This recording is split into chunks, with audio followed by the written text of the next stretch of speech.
Assalamualaikum warahmatullahi wabarakatuh. Saya Yunira Dwi Presti Gunawan dengan NIM 2303061605756 akan melakukan micro teaching dengan materi laju reaksi.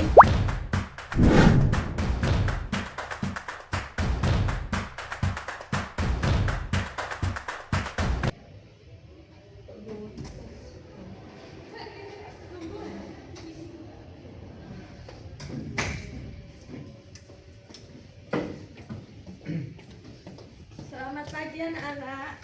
Selamat pagi. Gimana kabarnya hari ini? Sehat. Baik, untuk memulai pembelajaran pada pagi hari ini, silakan ketua kelas untuk memimpin berdoa. Silakan. Baik, sebelum kita memulai pembelajaran pada pagi hari ini, mari kita berdoa sesuai keyakinan dan kepercayaan masing-masing. Doa mulai. Selesai. Oke, saya presensi dulu ya. Ada yang tidak masuk? Ada dua Bu. Siapa? Jian sama Aden. Ya. Oh, iya. Saya presensi dulu ya.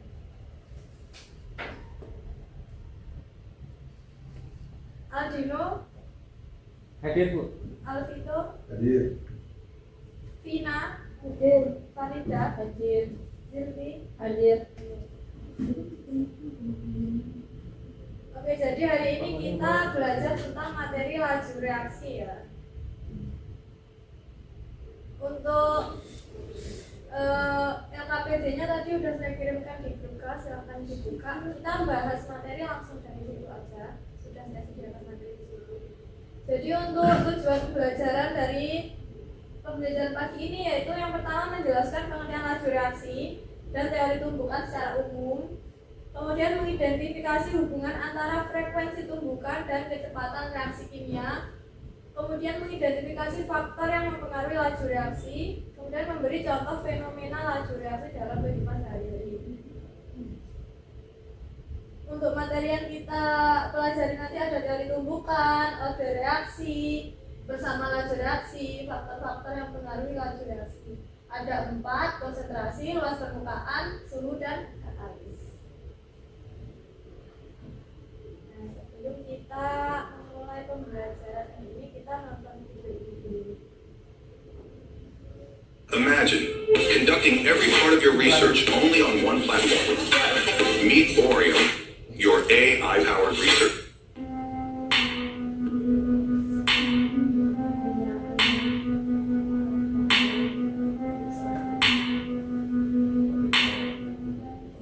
Proses pembusukan makanan. Pembusukan makanan adalah proses alami yang terjadi saat mikroorganisme seperti bakteri, jamur, dan virus mulai berkembang biak pada makanan yang tidak disimpan atau diolah dengan benar. Makanan dapat terkontaminasi oleh mikroorganisme selama produksi, pengolahan, penanganan, atau penyimpanan. Kontaminasi terjadi melalui air, udara, permukaan, alat makan, dan tangan manusia. Mikroorganisme mulai berkembang biak jika makanan terkontaminasi. Laju perkembangan mikroorganisme dipengaruhi oleh suhu, kelembapan, pH, dan oksigen. Bakteri dan jamur mengambil nutrisi dalam makanan, menghasilkan gas, asam, dan enzim yang dapat merusak makanan. Hal ini mengubah tampilan, bau, rasa, tekstur, dan nilai nutrisi makanan. Makanan bisa membengkak, berubah warna, dan Nah, jadi itu tadi video tentang contoh reaksi kimia pada kehidupan sehari-hari. Jadi apakah ada yang bisa menyimpulkan dari video tersebut alasan mengapa pembusukan itu bisa terjadi? Karena adanya jamur. Adanya perkembangbiakan bakteri. Ya betul. virus. Ada yang lain? Pembusukan dipengaruhi oleh suhu. Oke. Jadi saya akan memperjelas dari kejadian tadi itu kan pembusukan itu reaksi antara mikroorganisme yang mengambil nutrisi dari buah, makanya terjadi pembusukan. Dan pembusukan ini tuh ada yang terjadi cepat dan lambat, seperti kayak pembusukan buah yang ada di ruang terbuka dan ada di kulkas. Itu kan berbeda ya proses pembusukannya, waktunya. Ada yang bisa menyimpulkan perbedaannya di mana? Saya Bu Cepat. Silvi. Jadi kalau buah ditaruh di luar, di luar, Ya, di ruang. ya. Jadi kalau buah ditaruh di ruangan atau di luar itu lebih cepat busuk daripada di dalam kulkas. Oke. Jadi dapat disimpulkan dari jawaban Silvi tadi bahwa perbedaan waktu pembusukan ini dipengaruhi oleh faktor suhu ya. Nah, Oke, selanjutnya kita lihat gambar dua fenomena ini. Yang pertama yaitu besi yang berkarat. Kemudian gambar yang kedua yaitu ada gambar api unggun. Nah, dari kedua gambar ini kan sama-sama terjadi sebuah reaksi ya. Ada yang bisa membedakan perbedaannya di mana? Itu saya Bu, perbedaannya pada waktunya. Yang perkaratan itu mengalami korosinya itu sangat lama, sedangkan pada pembakaran mengalami reaksinya itu cepat Bu. Ya, jadi dari kedua contoh ini tuh membuktikan bahwa reaksi kimia itu ada yang berlangsung cepat dan ada yang berlangsung lambat. Oke, kita lanjut untuk pembahasan selanjutnya yaitu teori tumbukan. Nah, kinetika kimia ini merupakan bagian ilmu kimia yang mempelajari tentang laju reaksi kimia.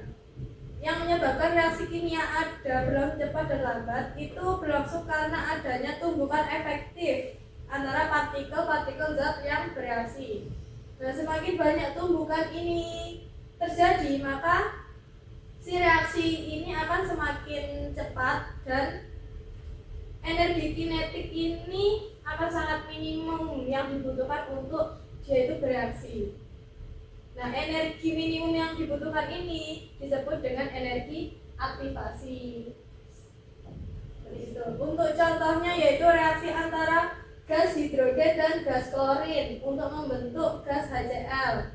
Nah, di sini tuh yang dimaksud teori tumbukan itu adalah tumbukan antara molekul hidrogen dan gas klorin yang kemudian akan bertumbukan dan membentuk HCl, bersatu membentuk HCl. Aldino, apakah paham sampai sini? paham Bu. Paham.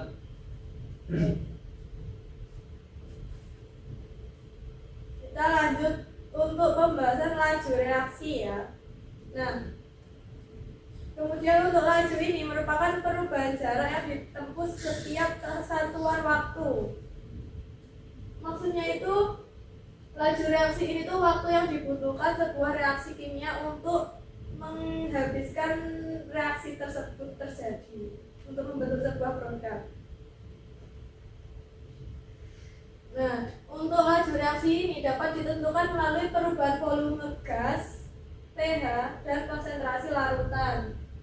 Kemudian reaksi dapat ditentukan dari perubahan konsentrasi suatu zat tiap satuan waktu. Untuk rumusnya ini ada dua seperti ini.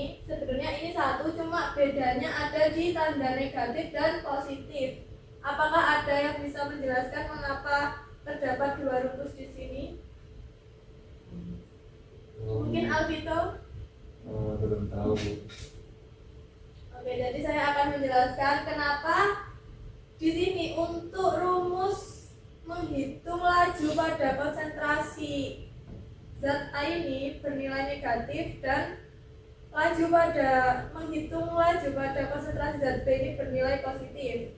Karena kita lihat dari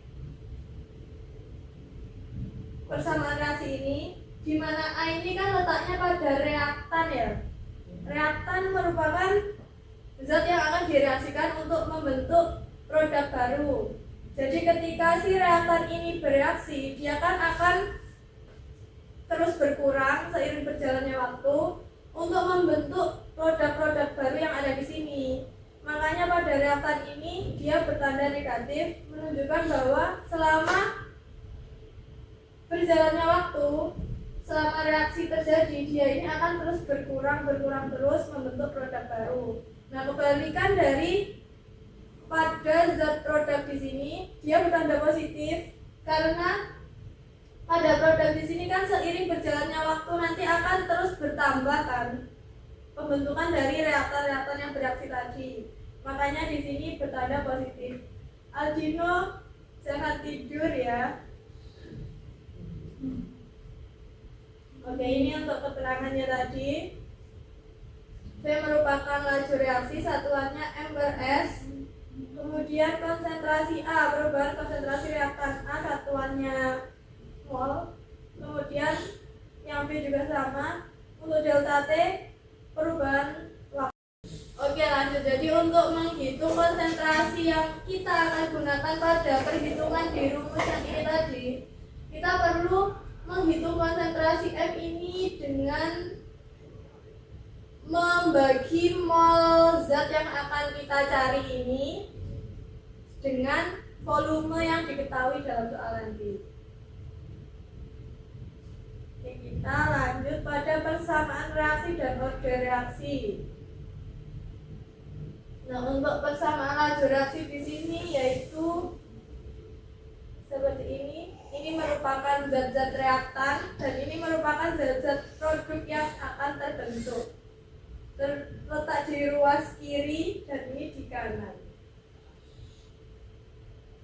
Kemudian untuk persamaan laju atau hukum lajunya itu rumusnya V sama dengan konstanta konsentrasi A pangkat X, konsentrasi B pangkat Y, di mana X dan Y ini merupakan order reaksi dari masing-masing konsentrasi zat yang ada di dalam grup ini.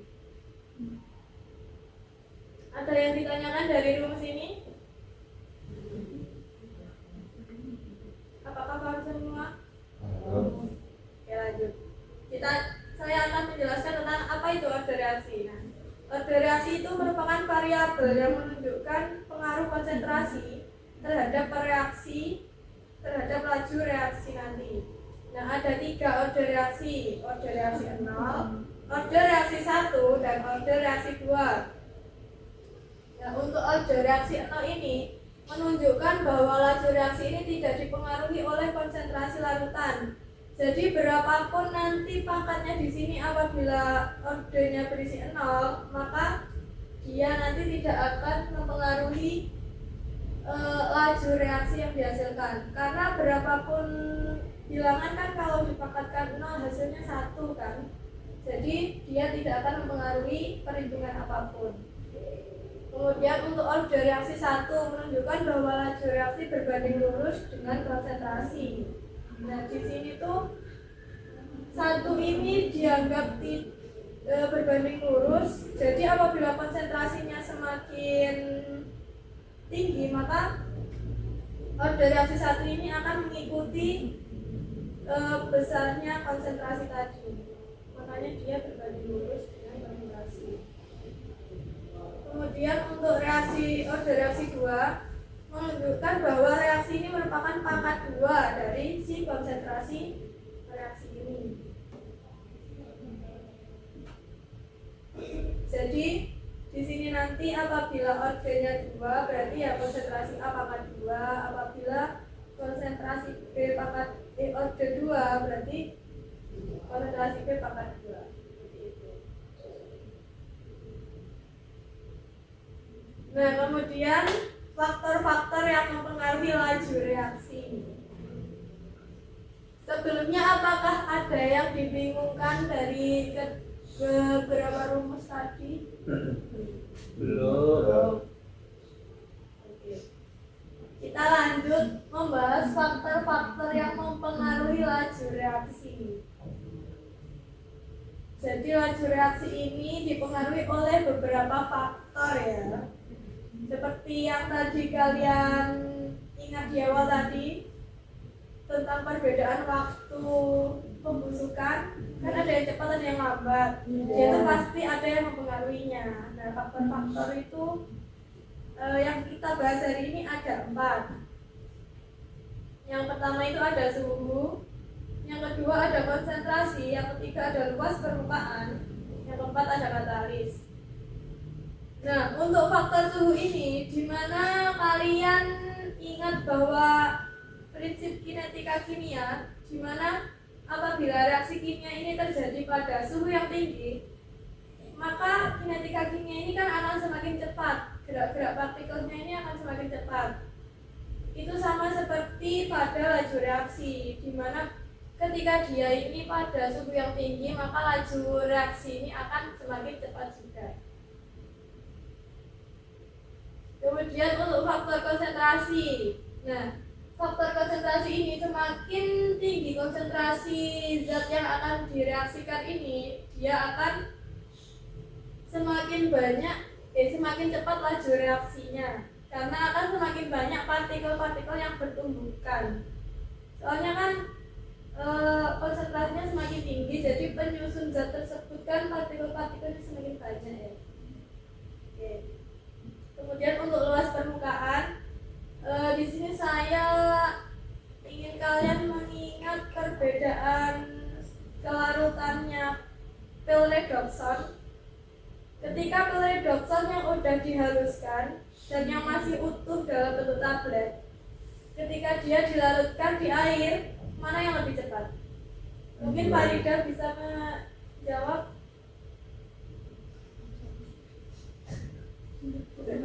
Saya Gimana, Alvito? untuk redoxon yang dihaluskan itu akan lebih cepat laju reaksinya dibandingkan redoxon yang belum dihaluskan. Oke, benar Alvito. Jadi luas permukaan ini semakin kecil permukaan bidang zat yang akan kita reaksikan, yaitu akan semakin cepat laju reaksinya. Gitu. Kemudian untuk katalis, dia ini perannya itu untuk mempercepat reaksi yang terjadi, namun dia sendiri ini tidak ikut bereaksi untuk membentuk produknya itu. Oke, kita lanjut. Ini ada contoh latihan soalnya. Saya akan tuliskan di papan ya untuk menjelaskan.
Oke, sebelumnya kalian ingat rumus MBS ini?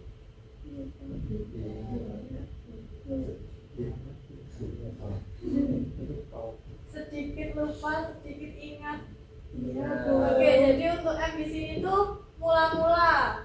Mula-mula maksudnya di sini tuh dilihat dari si reaktannya ini. Makanya mengapa pada hasil produk di sini hanya kosong? Karena kalau mula-mula kan si produk ini masih belum terbentuk. Makanya di sini kita kosongin.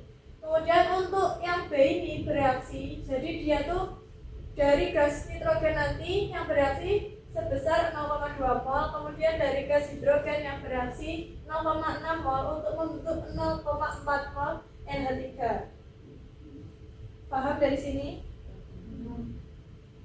Nah, kemudian untuk sisa di sini, sisa ini maksudnya sisa zat reaktan ini yang tidak bereaksi untuk membentuk sebuah produk di sini. Ada yang dibingungkan? Dari penjelasannya gimana? Itu yang 0,2 sama 0,6 itu dari. Oke, jadi saya akan menjawab dari pertanyaan Vito tadi. Untuk mencari salah satu mol yang bereaksi di sini, kita bisa menghitung dari melihat koefisiennya di sini. Kita bandingkan dengan koefisien zat produk. Nah, jadi untuk X sama dengan kita lihat koefisien zat yang ingin kita cari mol yang bereaksinya berapa di sini? 3. Kemudian untuk koefisien dari produk yang sudah diketahui molnya ini berapa? 2. Dikalikan dengan mol yang sudah terbentuk di produk ini berapa? 0,4.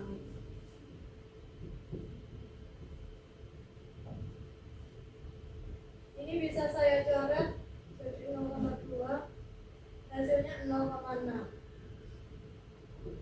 Sesuai ya dengan yang di situ hasilnya.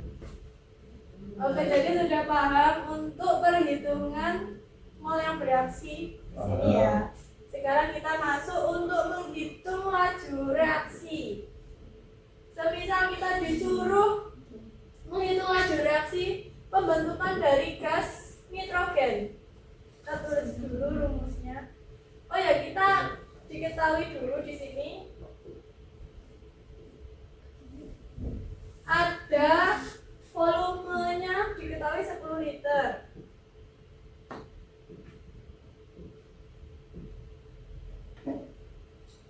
Kemudian diketahui di situ ada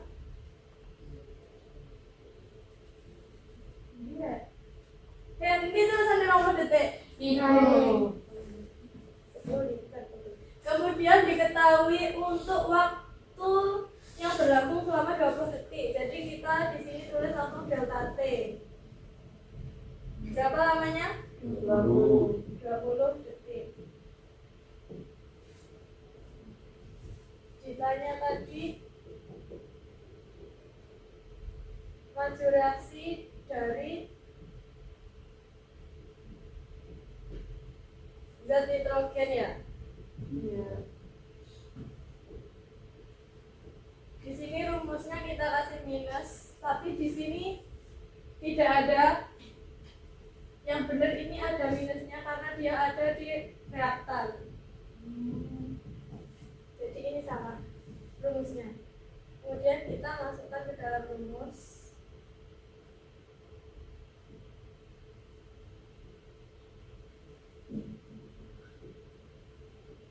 Tadi untuk menghitung konsentrasi suatu zat, kita perlu mengoperasikan apanya dulu? Mol dari zat tersebut dengan volume yang diketahui. Berarti di sini saya langsung tulisnya mol dari nitrogen kan? Oh, sorry, kita lihatnya dari mol zat yang bereaksi, bukan yang mula-mula. Jadi kita reaksinya ini 0,2 dibagi waktunya tadi berapa? Volumenya tadi 10 dibagi dengan delta T 20. 0,2 dibagi 10 berapa? 0,02 dibagi 20. Di sini bisa saya coret satu-satu, hasilnya nanti minus 0,001. Untuk satuannya M per S. Kenapa di sini satuannya begini? Karena ini kan satuan dari konsentrasi itu kan M. Kemudian waktu ini kan second, makanya satuannya M per second. Seperti itu. Dari perhitungan ini apakah ada yang dibingungkan? Misal disuruh mencari laju reaksi dari zat yang ada pada produk, berarti rumusnya nanti diganti positif. Untuk perhitungan semua sama.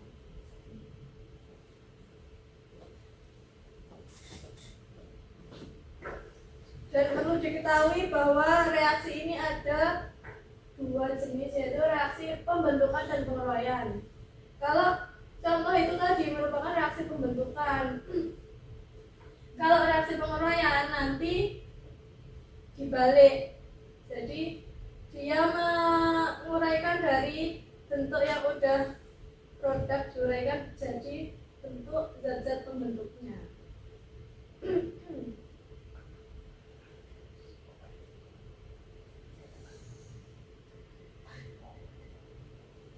Nah, untuk contoh soal lainnya, perhatikan bersama reaksi berikut. Ada yang bisa menjawab dari ini? Gimana, Vito? C namanya. Oh, D. Keliru. Jadi kita bahas dari awal. Kita bahas satu-satu dari opsinya. Tadi kan saya sudah menjelaskan di mana sih ruas kanan ini merupakan ruas produk, di mana selama berjalannya waktu dia akan terus bertambah. Dan yang ada di ruas reaktan, ruas kiri, dia ini akan terus berkurang. Nah, kita lihat dari opsi si A, bertambahnya konsentrasi A2 tiap satuan waktu. A berada di mana? Berangkat. Berarti dia seharusnya Berkurang. berarti opsi A salah. Kemudian untuk opsi yang B, Z2, Salah. yang C, AZ. Salah. Oke, yang do, AZ kan ada di sini. Dia seharusnya bertambah. Jadi opsi yang benar adalah yang do. Sesuai ya. Alvito paham? Oke.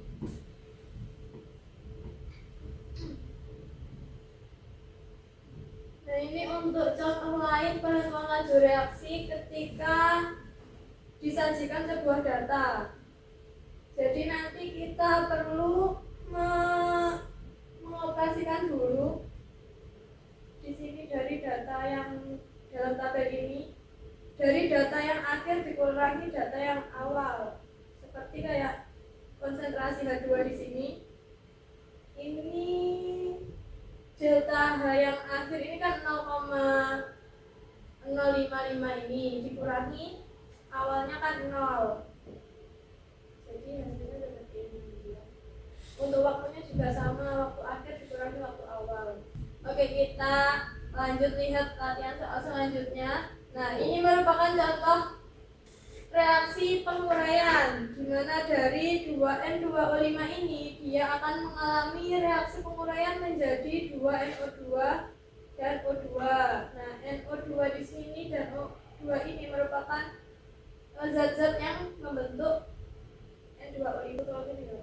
Jadi di sini RNO2 maksudnya laju reaksi penguraian dari NO2 di sini didapat dari 2/2 kali 2,4 kali 10 pangkat 6.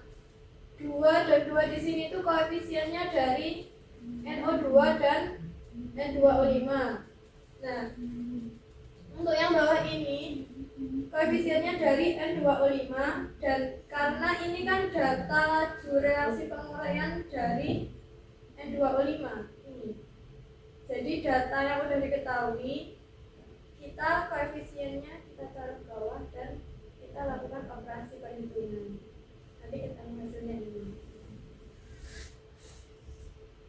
Untuk laju reaksi O2 juga sama.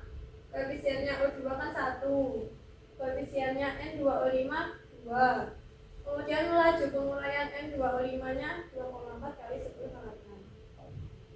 Hasilnya ini. Nah, silahkan kalian kerjakan latihan soal ini. Saya beri waktu setengah jam ya. Apakah cukup? Dikerjakan sendiri-sendiri ya. Nanti akan saya tunjuk untuk mengerjakan di papan.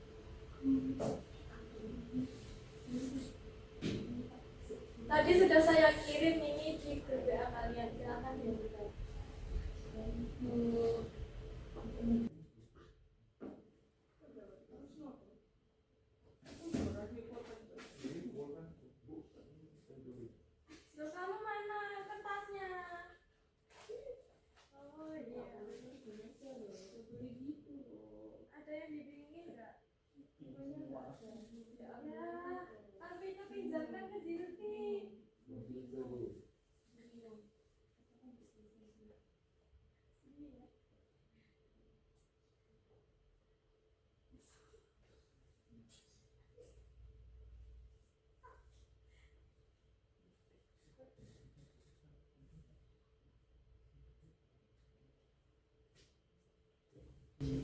Oke, jadi udah bisa ngerjain semua ya. Mungkin salah satu dari kalian untuk maju menuliskan jawabannya. Alvito, Ya. Alvito silakan maju. Ini spidolnya.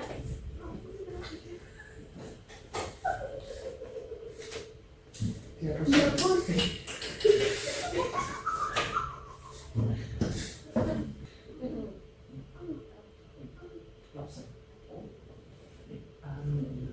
Aku mau bikinnya mengutai dulu. Kalau nggak begini itu Nggak bisa bu, spidolnya. Oh ini pakai spidol saya. Tapi anis.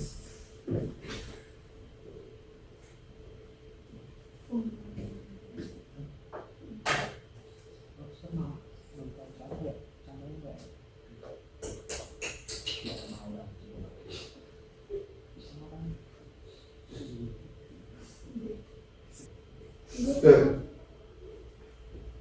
Sudah ya, bisa dijelaskan untuk perhitungannya Alvito? Jadi saya menjawab yang poin A. Ya. Poin A itu kita disuruh untuk menentukan order reaksi untuk gas NO. Jadi untuk menentukan order reaksi dari gas NO itu kita menggunakan data 1 dan data 3. Jadi pada data 1 dan 3 itu konsentrasi Cl ini kita buat sebagai variabel kontrol, jadi nilainya tetap. Kemudian rumusnya seperti ini, kita pada data 3 laju reaksi ketiga dibagi laju reaksi pertama. Untuk R3 itu kan 2,4, sedangkan R1-nya itu 0,6. Di sini yang berbeda itu yang NO-nya. NO-nya itu yang laju reaksi 3 itu 0,4, sedangkan yang 1 itu 0,2. Kemudian ini dicoret-coret-coret, tinggal 2,4 bagi 0,6 itu hasilnya 4. 0,4 dibagi 0,2 itu 2. Pangkatnya X karena kita di sini mencari X-nya, nilai X. Jadi nilai X itu di sini seharusnya bisa dijelaskan agar lebih mudah. Jadi 2X ini kita pangkatkan. 2 pangkat 2. Jadi kita ini dihapus di sini, tinggal pangkatnya saja X sama dengan 2. Jadi ketemu untuk order reaksi gas NO berapa? 2 ya? 2. Oke, jadi kesimpulan dari cara Alvito mengerjakan tadi, apabila kita disuruh mencari order reaksi dari gas NO, kita lihat data gas Cl yang sama untuk di perhitungannya nanti bisa dicoret sehingga ketemu order reaksi yang kita inginkan. Oke, terima kasih Alvito, silakan duduk kembali. Saya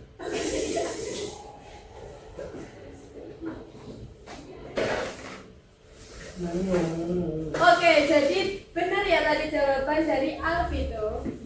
Jadi, apakah ada yang dapat menyimpulkan materi yang sudah kalian pelajari hari ini? Itu Alvino?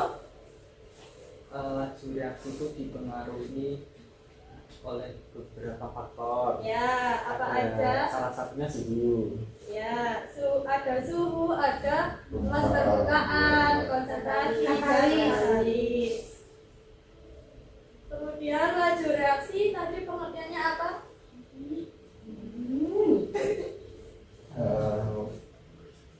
laju suatu zat untuk reaksi, kecepatan. Ya, waktu yang dibutuhkan suatu zat untuk bereaksi. Oke, kemudian untuk faktor suhu tadi, apabila suhu semakin tinggi maka Semakin mudah. semakin cepat laju reaksi. Kemudian apabila faktor luas permukaan semakin kecil permukaan zat maka Semakin cepat bereaksi. waktu laju reaksi semakin cepat. Kemudian faktor konsentrasi, apabila konsentrasi semakin tinggi maka laju reaksi semakin cepat. benar. Kemudian katalis, mempercepat reaksi tanpa mempengaruhi. Oke. Tanpa ikuti. Tanpa ikut bereaksi. Oke, jadi sudah paham semua ya? Sudah. Selanjutnya kalian bisa mengisi di form di sini yang sudah saya sediakan untuk menguji seberapa paham kalian tentang materi yang saya sampaikan hari ini.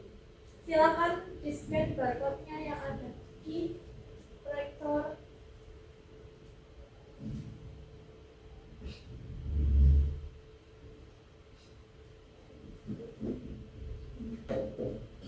Alvito tidak bawa HP ya? Tidak. Nanti gantian sama Zilvi ya. Ya, Bu. Aku udah selesai. Ini Alvito sangat dijamin. Alvito segera mengisi ya. Kalau nggak mengisi kita nggak pulang-pulang loh. Baik, Bu. Adino, tertawain apa? Sudah mengisi Aldino? Tina sudah mengisi? Sudah pinjam. Oh iya. Farida sudah? Sudah. Tinggal menunggu Alvito ya. Oke, jadi udah semua ya untuk pengisian refleksinya. Sudah. Oke, sebelum mengakhiri, ketua kelas untuk memimpin doa. Baik, sebelum kita mengakhiri pembelajaran pada hari ini, mari kita berdoa sesuai keyakinan masing-masing agar apa yang kita pelajari dapat bermanfaat. Berdoa mulai.